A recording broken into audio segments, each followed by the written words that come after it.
Halo semuanya, selamat datang di sesi bedah materi kita kali ini. Jujur, saya semangat banget hari ini karena kita bakal ngelakuin review integratif untuk modul 1 yang fokus bahas dasar-dasar hukum kekayaan intelektual. Nah, hal terpenting yang perlu kalian catat dari awal, sesi ini dirancang khusus buat merangkai dan memperkuat pemahaman kalian ya. Jadi, ini sama sekali bukan pengganti dari video materi kegiatan belajar 1 hingga 4 yang udah ada.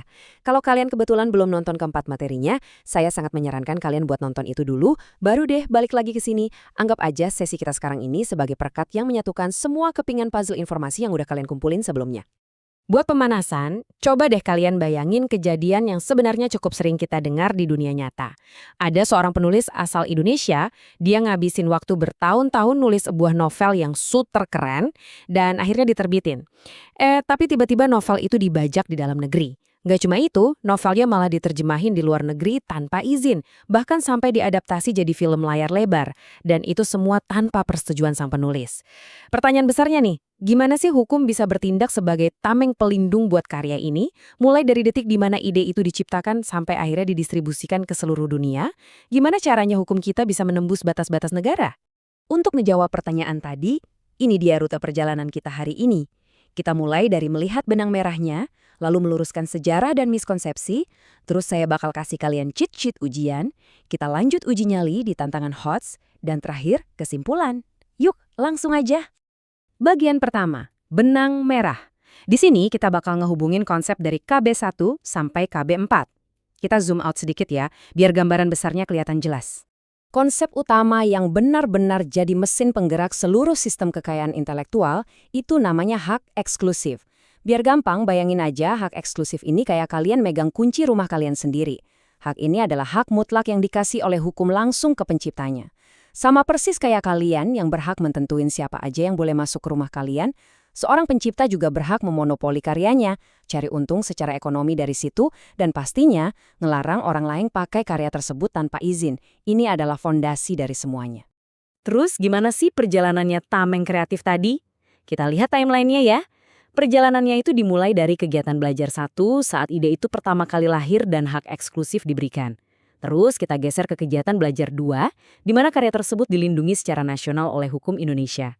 Habis itu, karya ini mulai terbang melintasi batas negara lewat perjanjian internasional kayak Konvensi Paris dan Bern di kegiatan belajar 3. Puncaknya, di kegiatan belajar 4, perlindungannya makin diperkuat di arena perdagangan global lewat WIPO, WTO, dan perjanjian TRIPS, yang ujung-ujungnya diratifikasi dan diterapkan kembali di hukum Indonesia. Keren banget kan perjalanannya? Masuk ke bagian 2, sejarah dan miskonsepsi. Di dunia nyata, sejarah perjanjian internasional ini emang panjang banget, dan jujur aja, sering bikin banyak orang salah paham. Sekarang, ayo kita luruskan faktanya. Kesalahan umum pertama nih, banyak yang mikir kekayaan intelektual itu cuma tentang hak cipta doang. Faktanya, enggak. KI itu luas banget, mencakup paten, merek, sampai desain industri. Kesalahan kedua, Konvensi Paris itu ngelindungin hak cipta. Salah besar. Faktanya, Paris itu spesifik ngelindungin properti industri kayak paten dan merek. Sebaliknya, Konvensi Bernilah yang tugasnya ngelindungin seni dan sastra, alias hak cipta. Ingat, jangan sampai ketukar ya. Terus, banyak juga yang ngira WPO itu sama aja sama WTO. Padahal, WPO itu badannya PBB yang bikin kerangka kerjanya. Sedangkan WTO itu organisasi perdagangan global. Dan WTO ini lewat perjanjian TRIPS nggak cuma ngatur paten, tapi mencakup spektrum kekayaan intelektual yang sangat luas. Sekaligus ngasih sanksi perdagangan yang tegas pada aturan yang udah dibuat WPO. Oke, bagian 3. Cheat sheet ujian.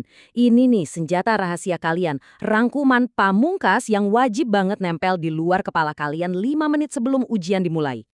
Yuk kita bedah istilah-istilah berat ini pakai bahasa manusia sehari-hari. Sistem deklaratif, artinya hak cipta otomatis lahir saat karyanya diwujudkan. Beda sama sistem konstitutif, di mana kalian harus repot-repot daftar dulu biar diakui, kayak paten. Terus ada national treatment. Pikirin ini kayak nerima tamu di rumah kalian. Tamu asing harus patuh aturan rumah kalian, tapi mereka juga dapat perlakuan dan perlindungan yang sama persis kayak orang rumah. Lanjut ke Most Favored Nation di TRIPS, ini adalah prinsip anti-diskriminasi antar sesama negara anggota. Terus ingat juga, hak moral, yaitu hak yang nempel sama nama baik si pencipta selamanya, versus hak ekonomi, yaitu hak buat cari cuan dari karyanya. Dan yang terakhir, ingat lagi ya, WIPO itu pembuat aturannya. Nah, WTO bareng TRIPS itu polisinya di dunia perdagangan internasional. Waktunya beraksi di bagian 4. Tantangan HOTS. Di sini kita bakal uji seberapa dalam penguasaan kalian. Sistemnya gampang. Saya bacain pertanyaannya, dan kalian punya waktu tepat 5 detik buat mikir. Layaknya lagi ujian beneran. Siap? Let's go! Pertanyaan dasar pertama. Di Indonesia, hak cipta timbul secara otomatis setelah suatu ciptaan diwujudkan dalam bentuk nyata, tanpa memerlukan pendaftaran. Nah, sistem hukum manakah yang diwakili oleh pernyataan ini? A. Konstitutif, B. Deklaratif, C. First to file, atau D. First to invent. Kalian punya 5 detik buat nentuin jawaban. 5, 4, 3, 2, 1. Jawabannya adalah B. Sistem deklaratif. Jadi, hak cipta itu ibaratnya langsung hidup, diakui, dan dilindungi seketika saat karya itu diciptakan dan dideklarasikan ke publik. Ini beda banget sama paten atau merek yang mewajibkan kalian daftar dulu ke negara yang kita sebut dengan sistem konstitutif tadi. Mantap. Lanjut ke pertanyaan dasar kedua ya. Apa perbedaan utama dalam ruang lingkup perlindungan antara Konvensi Paris dan Konvensi Bern? A. Paris untuk Eropa, Bern global. B. Paris untuk hak cipta, Bern untuk industri. C. Paris untuk properti industri, Bern untuk karya sastra dan seni. D. Keduanya mencakup hal yang persis sama. Waktu mikir 5 detik. 5, 4, 3, 2, 1. Dan jawaban yang benar adalah C. Konvensi Paris itu fokus utamanya ngurusin properti industri, kayak paten dan merek dagang. Sedangkan Konvensi Berne itu tamengnya buat karya sastra dan seni. Kalau kalian merhatiin tabel miskonsepsi yang baru aja kita bahas, soal ini pasti rasanya gampang banget kan? Sekarang levelnya agak kita naikin nih. Kita masuk ke pertanyaan yang menghubungkan beberapa konsep. Pertanyaannya, mengapa negara-negara maju mendorong perjanjian TRIPS di bawah payung WTO, padahal waktu itu WIPO sudah ada? A. WIPO telah dibubarkan. B. WIPO kurang memiliki mekanisme penegakan hukum yang kuat untuk sengketa perdagangan internasional. C. WTO lebih tua dari WIPO. D. TRIPS hanya berfokus pada pengetahuan tradisional. 5 detik dari sekarang.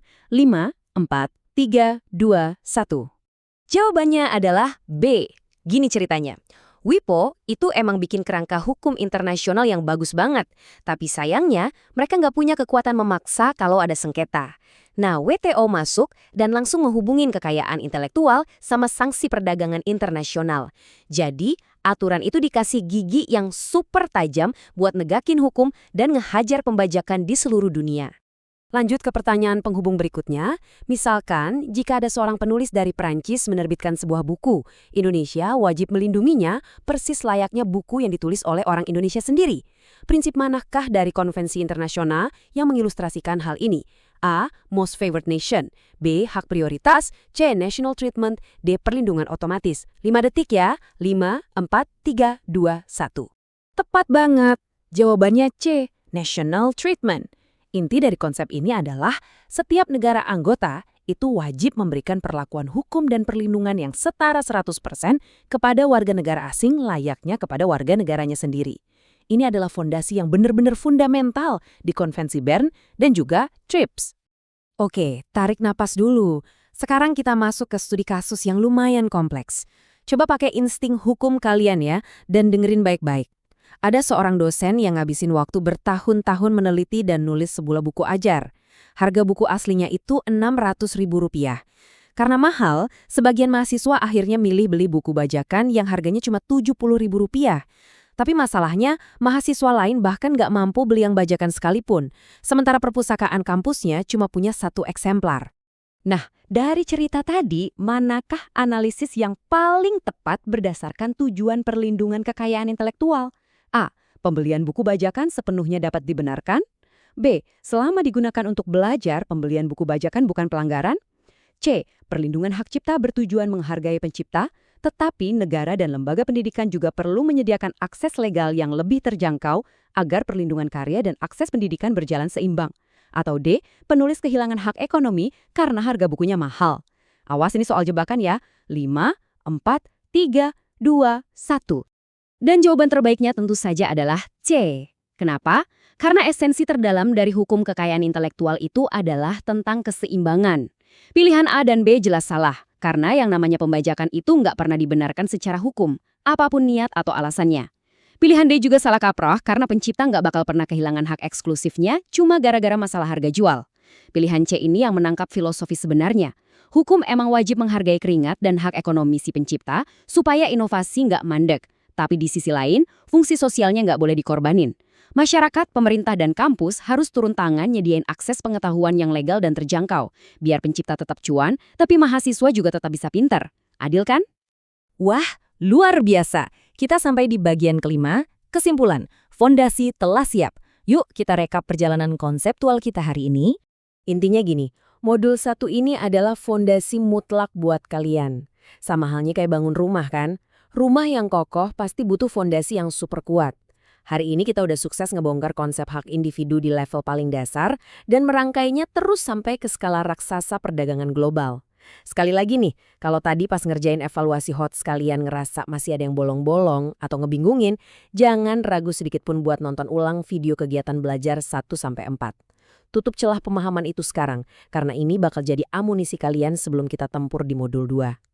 Nah, untuk menutup sesi ini, coba kalian renungkan, dengan perkembangan zaman yang secepat sekarang, sejauh mana inovasi manusia akan terus mendobrak batas-batas hukum kita di masa depan. Sampai jumpa di sesi bedah materi berikutnya ya.